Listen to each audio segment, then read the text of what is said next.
Bon, j'ai envie d'essayer un nouveau truc. J'ai envie de vous parler d'un manga qui m'a beaucoup marqué. Il m'a tellement marqué que j'en ai même fait une illustration. Allez, je vous la montre. Allez, hop là.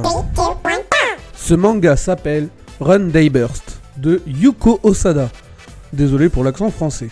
Dans cette histoire, on va suivre Barrel, un petit ferrailleur qui répare tout ce qu'il trouve. Il vit une vie tranquille dans son village avec la visite récurrente de Cylinder, une jeune policière qui se sent responsable de lui. Mais un jour, leur tranquillité va être bouleversée par l'arrivée de Trigger, un pilote survolté avec une chance à toute épreuve. Son rêve est de participer à la Run Day Burst, une course automobile qui parcourt le globe entier.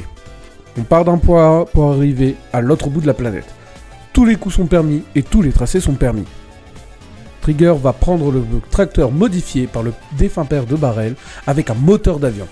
Et évidemment, il a besoin d'un mécano, donc va prendre Barrel et Cylinder. Voilà pour l'histoire. Et j'ai adoré. Je trouve que les personnages sont incroyables, même si des fois j'ai été un peu gêné par le fanservice. Mais leurs caractères sont juste incroyables. Leurs histoires sont incroyables.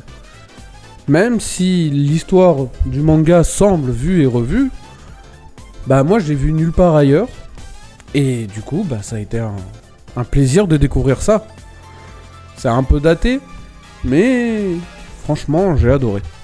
La fin semble précipitée, mais toute l'aventure qu'il y a eu avant, même si la fin n'est pas à mon goût, je peux pas l'oublier et ça restera un de mes mangas de cœur, je pense.